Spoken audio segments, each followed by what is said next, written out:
Hello, my fellow colleagues, friends, and fellow literary enthusiasts.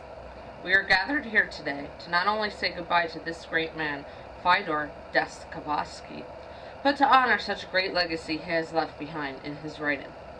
Some may say that good old Fyodor had a rough life, but I know he was just an average human being just like you and me. This is his story. Mr. Dostoyevsky entered the world on a snowy November morning, the 11th in 1821, in Moscow. He was one of 9 children to the late Mikhail Dostoyevsky and the late Maria Nevacheva. His dad was a military surgeon, so good old Fyodor had spent many of his days as a small boy playing in the halls of the military hospital. As gruesome as his task sounds, he never complained and even brightened of Russia's wounded heroes. He really loved all his siblings, but the 2 he was closest to was his brother Mikhail and his younger sister Varvara. When the time came for education, his family saw to be satisfied with the home and within the home for the first couple of years. First with his mother, then when she became too ill, his father took it over. Soon after, he received his education from various private tutors, still within the home.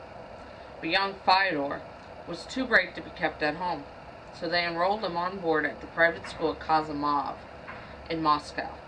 His mother passed away when Fyodor was only 15.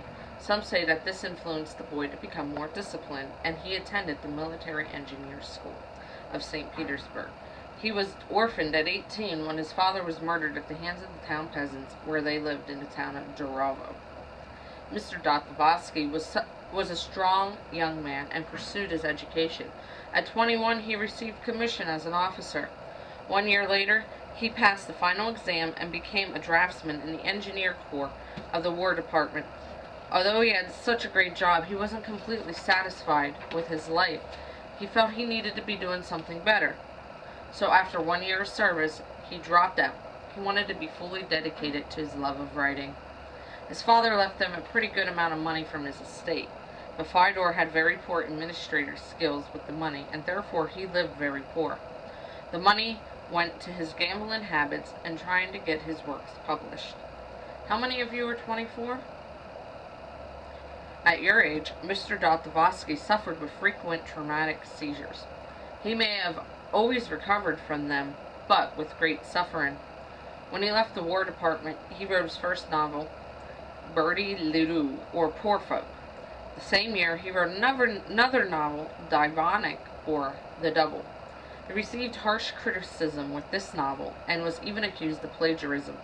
He was exiled and imprisoned for revolutionary activities in 1849 at the age of 28. He stayed in the prison of Omsk, Siberia, where hard labor and reading the Bible were highly enforced. In 1858, his commission was restored. He was permitted to return to Russia. He married his first wife, the late Maria Dmitrieva, and he was allowed to return to St. Petersburg in 1859. His wife died in 1864, and a few months later his brother Mikhail had passed.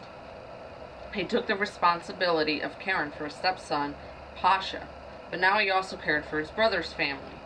One thing he had took over was running his brother's magazine, Yupakva. Before the magazine was discontinued because of the lack of funds, he published a few of his own works. The last few years of his life were the most harmonious and successful. He was even honored to deliver a speech in Moscow on June 8, 1880, in the Pushkin Festival. Crowds were so happy to hear him speak. It was such a success that Cheragvev, a colleague that had never saw eye to eye with Fyodor, hugged and kissed him afterwards and called him a genius. When Fyodor died in 1881 at the age of 59, he was hailed as a patriot, a true Christian, and a humanitarian.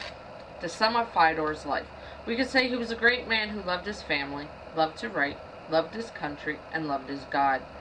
Overall, Fyodor was a great writer, and his works are continuing to be appreciated by all people all over the world, even in the 21st century. Thank you.